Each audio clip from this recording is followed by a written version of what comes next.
রাজধানীর উত্তরা পূর্ব থানার গার্মেন্টস কর্মী ফজলুল করিম হত্যা মামলায় আইনমন্ত্রী আনিসুল হকের 5 দিনের রিমান্ড মঞ্জুর করেছেন আদালত। বুধবার 20 নভেম্বর তাকে কারাগার থেকে ঢাকার চিফ মেট্রোপলিটন ম্যাজিস্ট্রেট আদালতে হাজির করে পুলিশ।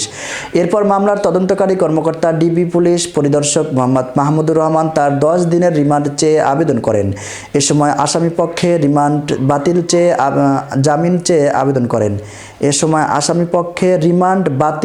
জামিন চেয়ে আবেদন করেন। অন্যদিকে রাষ্ট্রপক্ষ জামিনের বিরোধিতা করেন।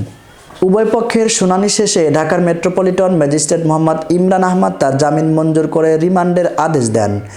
গত 13 আগস্ট গোপন তথ্যের ভিত্তিতে নৌপথে পলায়নরত অবস্থায় রাজধানীর সদরঘাট এলাকা থেকে সাবেক আইনমন্ত্রী আনিসুল হককে গ্রেফতার করা হয়। মামলার সূত্রে জানা গেছে, গত 5 আগস্ট বৈষম্যবিরোধী ছাত্র আন্দোলনে গুলিবিদ্ধ হয়ে আহত হন ফজলুল করিম। পরে চিকিৎসা অবস্থায় তিনি মারা যান। এ ঘটনার নিহতের ভাই বাদী হয়ে রাজধানীর উত্তরা পূর্ব থানায় 40 জনের নাম উল্লেখ করে মামলা করেন। উক্ত মামলায় গ্রেফতার হয়ে আনিসুল হক রিমান্ডে আছেন।